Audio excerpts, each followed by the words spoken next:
Welcome back to 15 Minutes of Finance. I'm Brandon West, a CPA, and I'm going to help you keep more of your money. Today's topic is churches should be growing more wealth. And we're going to be talking about both the logistics and the concepts of growing wealth through churches. And this also applies to almost any 501c3, but specifically we're kind of focusing here on the mission, investment goals, and capabilities of churches to grow their mission and purpose through investments. Now, I'm going to start with sort of what I'm going to assume is going to be a misconception to the title and the first sentence of this episode. Oh yeah, Christians and other religions should be amassing wealth. No, aren't they supposed to be giving away their wealth? Like what type of message is this that the religious-based institutions should be hoarding wealth? Okay, so I'm going to clarify what I assume are some misconceptions and some presuppositions people are going to make about the topic of this episode. Churches and other 501c3 organizations can exclusively use their investment gains for mission-related purposes, okay? That means there's no money being paid out to a board of directors. There's no money being paid out to investors. There's no gains being had from investments. Just like any other income, particularly non-mission related income. So obviously churches have things like tithes that people give to a church. That's where their main budget comes in. But churches also do other things, and so do other 501c3s, in particular, other 501c3s, right? They might sell t-shirts to raise money. They might have fundraisers where they raffle things off to raise money, right? So when a church engages in other unrelated activities, okay? I forget what the acronym is, but it functionally, the IRS calls it income from unrelated activities. That income can only be spent directly on the primary mission function of that qualified 501c3, okay? So when we talk about investments growing the wealth of churches and other 501c3s, not only are we not talking about utilizing this for an individual's profit, but a church can never get there to an individual's profit because the money has to be spent on church mission. Okay, so we're not talking about greedy hoarding of wealth within, a small community and then avoiding paying taxes through some sort of fraudulent Ponzi scheme. All right, that's not what I'm talking about. I'm talking about in order to grow giving and food banks and housing and benevolence ministries, all of the many amazing things that 501c3s accomplish. We're talking about a really powerful tool to grow the mission and grow the budget of their expenditures, whether that's giving backpacks to kids or that's running and paying for the food bank for the homeless shelter, okay? Whatever is involved in that key mission of the 501c3 that engages in these activities, okay? So let's talk conceptually about growing wealth within a 501c3. The most important thing is that 501c3s are uniquely positioned to grow wealth well. And the reason for that is because as long as the money is being used for mission-related activities, there's no income being paid and no income tax being paid on the gains from investments. So when you have a brokerage account, let's say it's your advisor's professional opinion that it's time to get out of a position. And we should, it's either we should take gains on the stock, it's high and we think it's reached its cap, or we want to get out of a stock that we don't think is going to rebound and invest in something more productive. When you sell any of those positions in an individual's brokerage account, okay, there's tax consequences. It's either going to be a long or a short-term capital gain or loss. Churches don't need to pay income taxes or capital gains taxes on their investments, again, as long as these investments are being spent on the mission and the core function of the 501c3. So they can make trades and have gains and then immediately put those into other types of investments, and they don't have to recognize those long-term or short-term capital gains on the sale of those investments. And if you do some future projecting and you look at future value of calculators, anytime you take a tax hit, like if you're in a high tax bracket and you have a 20% long-term capital gains tax rate and you sell a $500,000 gain, losing $100,000 because you're paying taxes on that gain is going to do a real disservice to the long-term growth of that value. But in the case of the church or the 501c3, they can sell that investment. They keep the full $500,000 and they can keep growing that investment or now use some of those gains to support their mission and then keep investing the rest. So I'm sure this isn't news to anybody, but a lot of people are really hesitant about investing. And I think there's a mindset that churches can't, invest money. Churches can't risk money and they can't grow wealth. They're not supposed to be hoarding wealth. They're supposed to take what they're given and then use that for the benefit of the community and the mission statement of that church.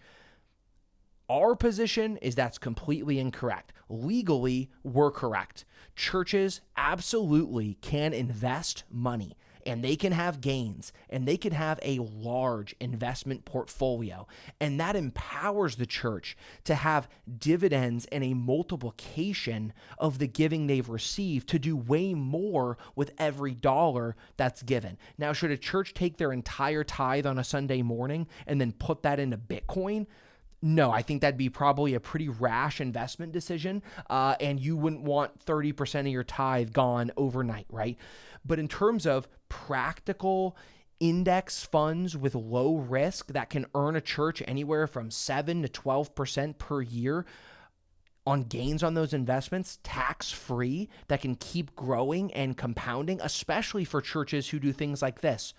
We work with and we know churches who are building new buildings, who are extending buildings. They're refinancing mortgages and expanding their structures so that they can have more people coming into the church and they can do more outreach programs and all sorts of things like that, right? A lot of these churches are drawing in money for years to support these missions, right? So from a technical standpoint inside a church internally, what these funds have to be designated as is they're called restricted funds, meaning it's not just someone gave to your church and says, go support the community. When you come up to the altar and you say, we are raising money for Toys for Tots, or we're raising money for our new building. When people give to that specific outreach, those are restricted funds. So they can only be spent on that exact purpose. And this kind of goes now back to the beginning of the episode as well. It's kind of a secondary protection against fraud in the church. When churches are raising money for these specific purposes, they're not just income to the church. They're restricted funds that have to be utilized for the purpose that they asked this to create this money for, right? So they requested this money for a purpose. It has to be spent on that purpose.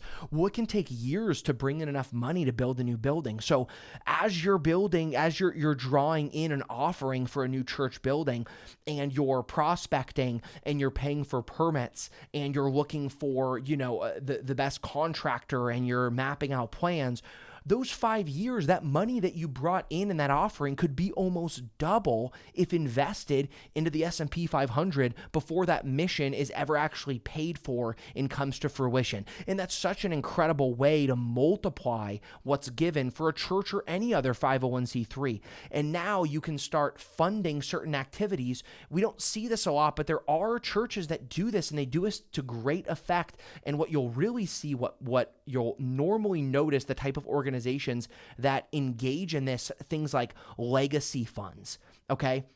Or educational institutions, right? So they have big donations from successful people that want to support their alma mater. And then those colleges create a legacy fund where they provide scholarships or they provide opportunities or research grants just through the gains on the initial investment. So they set up a legacy fund that's managed and invested, and all of the gains of that fund support the mission, but they've never eaten into the actual principle of the fund. The fund continues to grow, and it's only the interest used that supports a mission.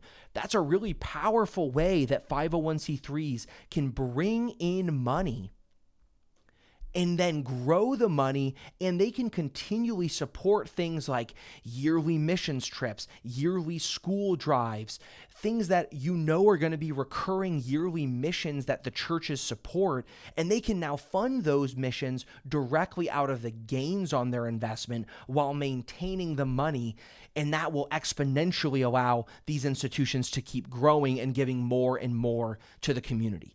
And there is precedent for this. So James and I work with, and we talk to, and we try to help a lot of local churches, both in Arizona, where he's from, and also in the San Diego area where I'm from. And so we work with churches on financial issues, whether that's internally or maximizing their investments, or what are the options available to them. And we don't see these things utilized a lot. But when you look at the really big religious institutions, they do this. It's not a secret to them. The Church of Latter-day Saints, as we usually refer to them, the Mormon Church, I believe it's like $260 billion is their entire net worth of assets, and it's almost $100 million of that is invested stock holdings. They have billions, tens of billions of dollars invested in the market, and they use those gains to support the mission of the Mormon Church, and that's how they've created so much influence. Now, it doesn't matter whether you believe or not the mission specifically of the Mormon Church. We can learn from these larger institutions and say, well, they're doing something right because they're growing wealth inside of the church. And smaller 501c3s, religious or not, can utilize these same tools, learn from these larger players in the nonprofit game, and say, why aren't we doing this? Why are we bringing in tithes, utilizing it to support the mission, and then anything extra is in a savings account? And that's it. The only money we bring in is the money that's tithed to us or given to us. There is a compounding effect when you can take the generosity of the givers and then multiply that through investments to grow the mission of the church, which in turn grows the benefit of the community and all of the different nonprofits and missions that they support in their local area and across the country. Okay, so I'm going to directly answer a question that relates to this, and that's kind of why I'm talking about this episode. So one of our listeners asked, well, what is the difference in terms of what a church can do with their investments and what an individual or a business can do in their investments? And I thought that was an excellent question. So that kind of springboarded the topic I'm covering today, and now I want to answer that exact question. There's a couple differences, and the main ones I've sort of already touched on, but I'll kind of recap here. So how is a church treated as different than an individual or business? One, they're mission related. And this is especially true when you bring in money, when you specifically asked for that money, which now makes the money you brought in restricted funds.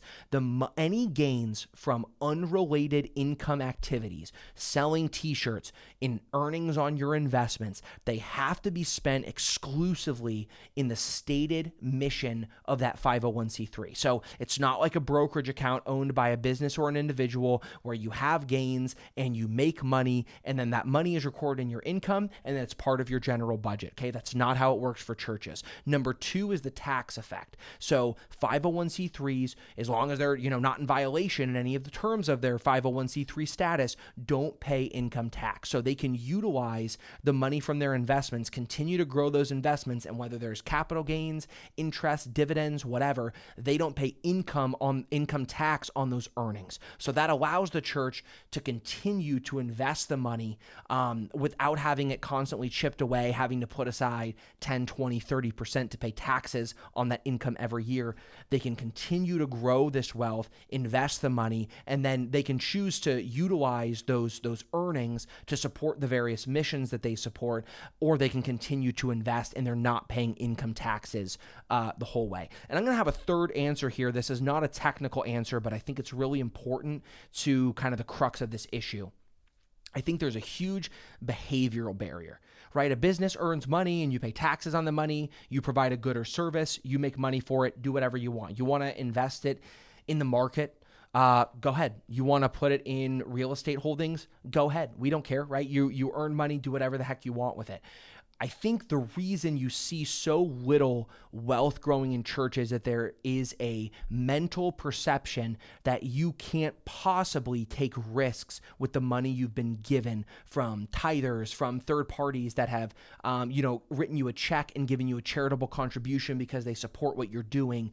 And then you go and you lose that money in the market, right? So that's the perception of why churches, I think, don't do these type of things as much as I would say they ought to. Okay, my personal opinion as a Protestant Christian is there's a scripture in the Bible where it talks about the different servants, and it says one servant buried the talent in the ground and said, hey, I made sure to keep those talents you gave me. I didn't want to lose it. And he rebukes that servant, and the servant that grows the talents and invests the talents and multiplies it is rewarded. So I think that's one way to look at it in terms of in one specific religion. As a Christian, that's what I would say is the mission of the church, to grow and to multiply so that we can support the communities around us in an even bigger and more multiplied way. But I want to answer to someone who doesn't have that standpoint, that belief, is that there's a lot of investments available to you that have no or low risk. If you want no risk, there's bonds, there's treasuries that are guaranteed payouts that you can continue to grow the wealth of the church. If you're like-minded in me and you think that long-term growth, for example, we're going to build a new building, we're going to be collecting money for the next decade, and then we're going to move to a really, really amazing building that's going to allow us to grow this community. If you're investing over the course of 10 years, you can look at the historical performance in the S&P 500, and you can see that there is very little historical risk associated with time horizons beyond 5 to 10 years, right? We've talked about this on the podcast. James has talked about this very often. I believe it's 90% of recessions rebound within 18 months, okay? And the few that don't rebound within somewhere in the 3 to 8 year mark. So churches that have long-term missions, asking for funding to support these long-term investments that you can invest and continue to have gains on to multiply the giving you receive is a really, really powerful way to do more than a church or a 501c3 would ever be able to do with the amount of money they usually bring in. The ability to multiply that money to support long-term programs where you invest money, you have a legacy fund, it's growing by historically a rate of 10%, and then you're giving away roughly 5% every year. You can grow a legacy fund to the point where without any money coming in, you can support entire yearly missions and food banks, whoever you want to support every year, and then the money is still growing on average by an extra 5% every year. So you can treat a church's investments the same way that you would the income planning of someone in retirement, where you're conservative and you're utilizing a small percentage of gains on your investments. And over time, that principal is actually still growing, and you're using half the growth that you've created an extra revenue source for your church. And the amount that you had to start with is still multiplying year over year, and you're not even touching the initial investment. That's a really, really powerful way, I would say, in particular, that you can utilize large one-time donations. Like you have a wealthy person who's part of a church, or they've spent their whole life supporting a specific university or a specific other 501c3, and they die and they leave part of their estate to support that church or that 501c3. So they have this large one-time donation.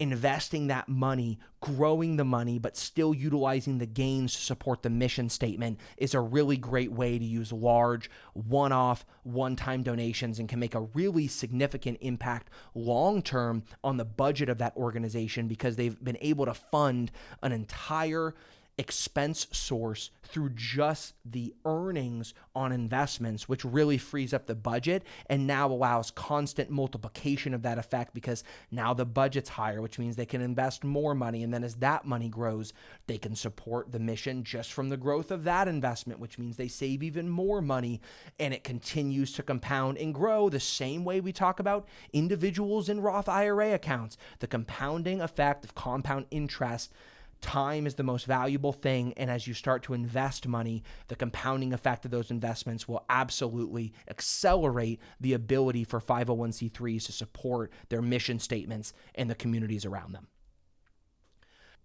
Thanks so much for tuning in to another episode of 15 Minutes in Finance. I hope you enjoyed a little look behind the scenes into the nonprofit world and looking at the ways that 501c3s, churches, and other nonprofit organizations can grow and compound their wealth to better support their mission statements and the communities around them. It can be a very, very powerful tool.